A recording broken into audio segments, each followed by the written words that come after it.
Hey guys, it's Jake here with eTrailer. Today we're going to be taking a look at, and I'm going to show you how to install the Blue Ox Direct Connect base plate on our 2024 Cadillac Escalade. Adding this base plate to the front of your Escalade is going to allow you to safely flat tow your Escalade down the road behind your motorhome. It's something that you will want to check with your Escalade before you even look into any type of tow bar or any of these, or a base plate or any of these components, is you want to check whether or not your vehicle is flat towable. There are only specific models that are flat towable, and it has to do with the drivetrain. So look in your owner's manual, compare it to the drivetrain that you have, specifically the transfer case for these. You want to make sure that it matches up to the flat tow version that you need to have in order to flat tow it. Otherwise you can damage your vehicle. But it's a very clean installation. We've got everything hooked up here, but when it's not hooked up, it looks very, very clean on the front of this vehicle. I went one step further and ended up painting the components that were not black on the front of this to black so that it matched our all black vehicle. A few things that I really like about this base plate is that it's going to have two tabs that you can mount your 6-pole to, which is not uncommon for a base plate to have, but it is nice because you'll mount your 6-pole directly in the center of your vehicle. The other thing that's nice about this is that it comes with a bracket that mounts behind your 6-pole so that you can put your breakaway switch safely on the front. To get this base plate installed, it can seem a little daunting to have to remove the entire front fascia yourself, but truthfully, out of this whole install, that's really not too bad compared to, we are gonna have to drill a couple of holes in the side of the frame rail, but that's every base plate that is available for the Escalade. You're gonna have to drill 2 on the one side, 3 are already drilled on the driver's side, but it's really not too bad. If you don't feel comfortable doing this install yourself, please check out our dealer locator. It'll direct you to a dealer closest to you. If you put your zip code in, it'll find a dealer closest to you that we have confirmed with them that they can do this installation. But with that being said, let's go ahead and pull it inside and show you how to do it. To begin our installation, we're going to have a bunch of push pin fasteners on top that are keeping this plastic trim piece in place. We just need to take all those out. We'll take a flathead screwdriver, pry straight out on the center, and then pop out the base. And we'll take this plastic piece out and just set it to the side. Now grab a 10mm socket. There's going to be 6 bolts holding the front of this grill in place, or the top of this grill in place. I'm just going to take those out.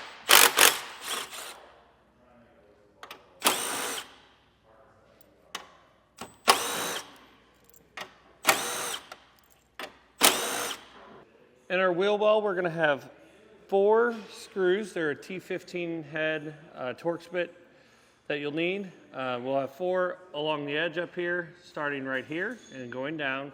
And then there's going to be 1 straight in here towards the bottom.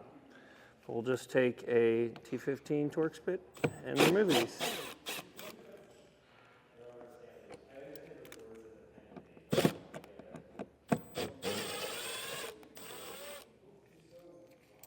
Next, we're going to need to pull back the wheel well liner, pull it out, and there's going to be a bolt that is attaching these 2 panels right here, and it's going to be right on the edge.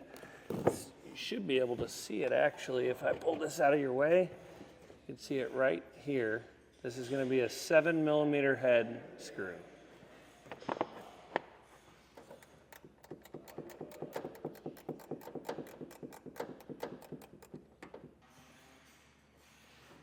Now we'll take our 7mm socket down here below, and we're going to take the 3 screws from each of our mud flaps.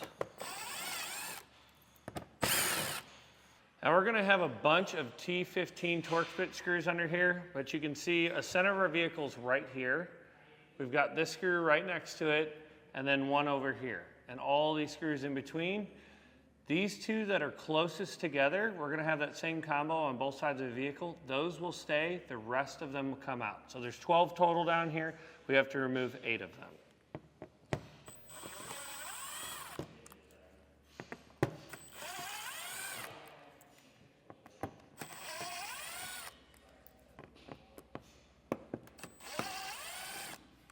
Now on the skid plate, we're going to have 12 screws that are holding it in place. Some are here on the bottom, some are here on the front of it. We'll just have to use a 7mm socket and remove all of them.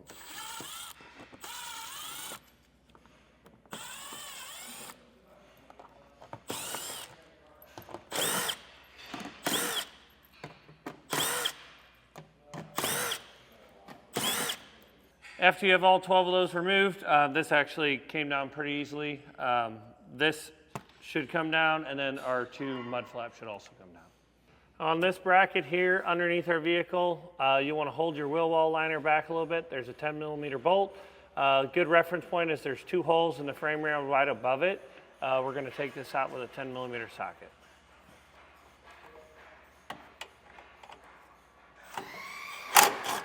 On our passenger side, we're going to have 2 connectors we have to disconnect. This one right here, which is a much larger one, and then the smaller one up here. On the front side of this, where you can see my fingers up here, there's going to be a little red tab. We'll have to open that up. This is very tricky, by the way. Open that up, push the little black tab, and then we have to essentially pry this gray lever open. There's not a whole lot of room to work with here. So just be patient and we'll eventually get it. So on this bigger plug, the locking red tab is on the other side of the gray lever, and then the little black tab that you have to push is on this side. So we'll push that little gray tab, rotate this gray lever over like this. And usually they unplug themselves because it's a cam style, but we'll just pop this connector out. And then for the one above it, that one's gonna be a little trickier. We might have to get a screwdriver in to pop the red tab back and pull it straight out. Over on our driver's side, we have another electrical connector that we need to disconnect. You see this little red tab here? We'll pop that back. And then there should be a little black tab on the back side. If we push it down, might be another one where we need the screwdriver to push down on the tab. Now we've got 2 10mm screws we need to remove. One right here, the other one is going to be up there.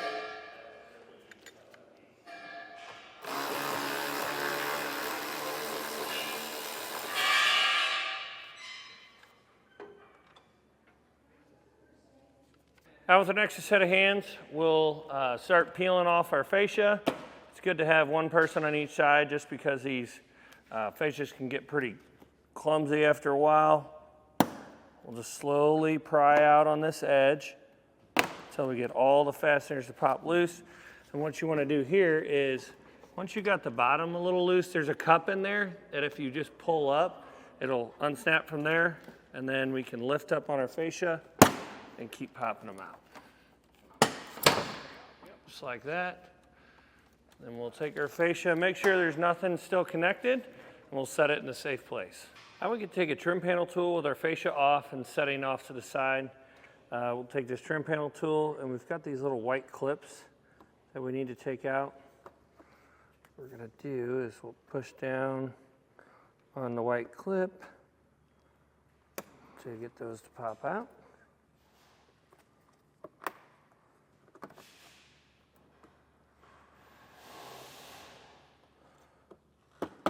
So, and this is just going to help us get this center plastic piece out.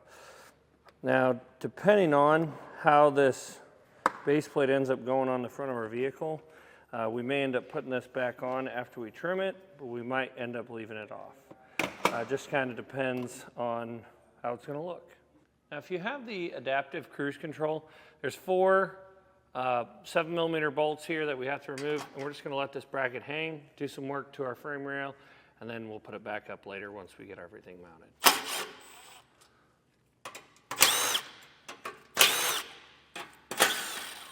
Now on these 2 plastic braces, you can see these uprights.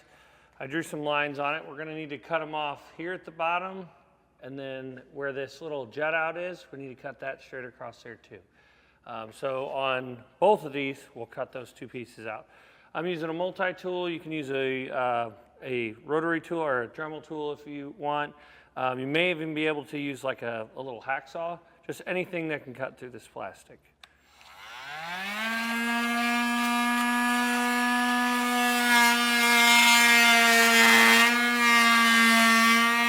On the underside of this bracket, attached to our frame rails, we're going to have 2 10mm bolts that we have to remove just to set this aside, and then we'll reinstall it later. Now with an extra set of hands, we can grab our base plate. It's going to go up on the inside of our frame rail here.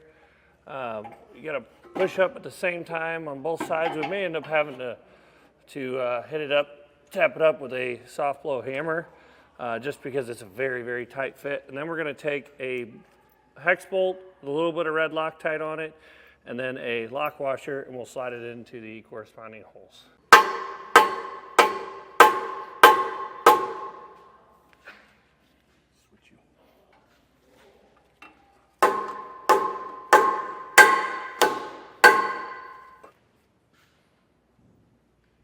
Now what you want to do is you'll get one bolt started on each side to hold the base plate up in place, and then on the driver's side you should be able to get all three pieces of hardware in. Once you put your handle nuts on the other side, what I would recommend doing is get your 3 bolts over here, put all 3 handle nuts on them, and then on the passenger side you're just going to be able to get the one. But what I would do is I would get all 3 of those tight on the driver, get this one tight on the passenger side, and then we could drill our other 2 holes on our passengers.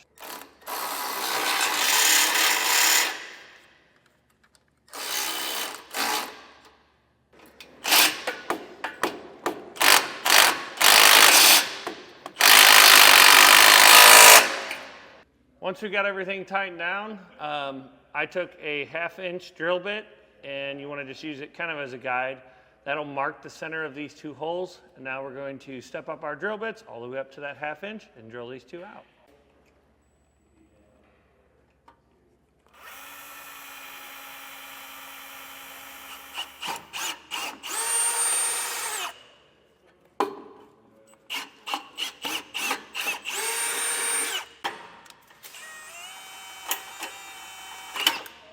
Once you get your 2 holes drilled out to a 1/2 inch, we'll take 2 more bolts with some lock washers, throw those in, and then put the handle nuts on the back side. To get these handles off of them, there's just a little pinch weld holding them on. So you can just wiggle it back and forth, and eventually that weld will break. Some people will like to just take these and they'll bend them up and twist them up inside the frame. I try to break them off personally if I can, because then they're not in your way in the future.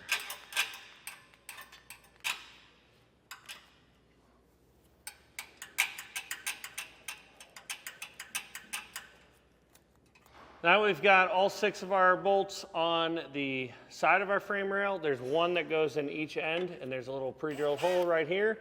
But we will have to drill out a hole in the bottom of our frame rail. Same thing up to a 1/2 inch.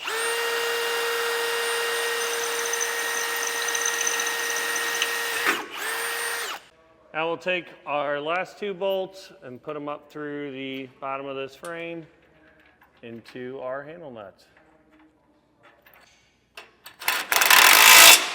And you'll want to come back with a torque wrench and torque all of your hardware to the specifications and the instructions. If you have this, what we've got going on here, as you can see, we're spinning the bolt, but the nut is also turning. Just take a 19mm socket and put it on top of that nut.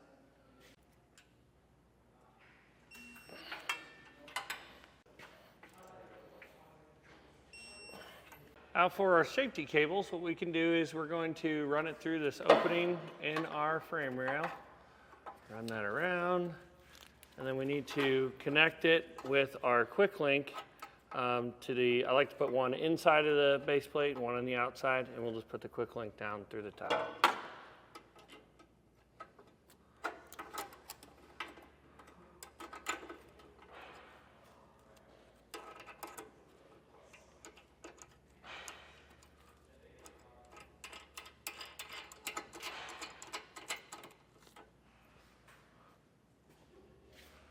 From here, we can take that lower trim piece, put it back up into place, and then I'm also going to put our sensor back up into place. But other than that, I'm going to leave everything else off of the vehicle so that we can run all of our wiring and the stuff for our braking system, and then we can come back and do any trimming on the front fascia that we need to. Well guys, hopefully this video is able to help you decide whether or not this kit is right for you in your 2024 Cadillac Escalade.